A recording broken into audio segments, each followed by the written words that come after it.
So yun mga par, magandang araw sa inyong lahat. Ayan, for today's video mga par, ayan, papakita ko sa inyo yung mga pinaghirapan ko dati sa South Korea mga par. Dati ko lang pinapangarap at ngayon, andyan na mga par. So bali 4 days na to mga par, simula nung pinatayo itong mini mart ko. Ayan, napapansin nyo mga par kung gaano kalaki mga par. Ayan. Yan. So hindi ko talaga akalain mga par na darating ang panahon na matutupad pala to. Dahil sa mga pagsisikap ko. Yan, masarap lang talaga sa pakiramdam mga par na yan, kita ko na. Hindi pa tapos pero sisiguraduhin ko mga par na bago ako makaalis, bago ako bumalik sa South Korea, makikita ko ng buo na tong tindahan na to. Napakalaki nito mga par. Bali dalawang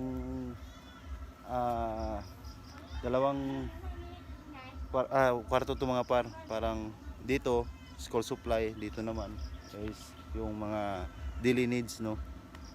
So sa mga followers ko, paki-comment yung mga par kung ano yung mga iba pang magandang ilagay ko dito. Pipili ako ng 5 na magsabi, mapili ko doon na nag-comment sa video natin kung ano yung mga lalagay dito. Pipili ako ng 5 mga par, bibigay tayo ng kunting blessing mga par. So yun, ayan, ito yung tubig ko mga par.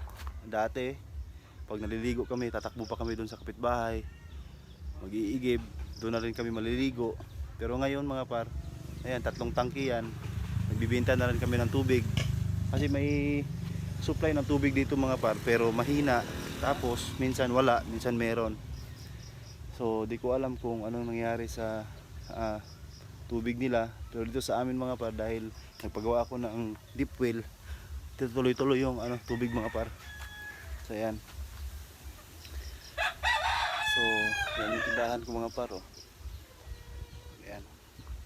So sa lahat ng mga nagbabalak na may mga pangarap, subukan nyo mag South Korea mga par. Alam ko sa una lang naman talaga ang mahirap, pero once malampasan nyo na, sa lagi kong sinasabi mga par, sa una lang talaga mahirap, pero pag nalampasan nyo yan, tuloy-tuloy na yan mga par. Depende kung paano nyo hawakan yung sahod at pera nyo. Yan. Yung bahay ko na yan mga par, huwag nyo munang pansinin kasi hindi ko siya pinupukusan. Basta lang mapatayo ko yung bahay na yan, pero balang araw kapaganda ko rin yan. Inuuna ko yung mga dapat talagang unahin, katulad nito tindahan. Doon may lupa akong binili doon kasama ng bahay. Tapos yung kinakita ko sa inyong video na nasa city, yun, pagka tapos itong project ko dito mga par, pagbalik ko, yun na yung gagawin ko na naman, yung bala ko na apartment na ilagay doon sa lupa na yun. Pero yung dito, tsaka na, kasi may nakatira pa kasi. Sabi ng may-ari ng lupa na habang pwede na andyan pa sila, sila muna ang gagamit ng lupa, which is wala namang problema mga par kasi mga kadugo ko lang din naman ang nandyan. May-ari ng lupa, so okay lang mga par, at least ang lupa na sa akin na.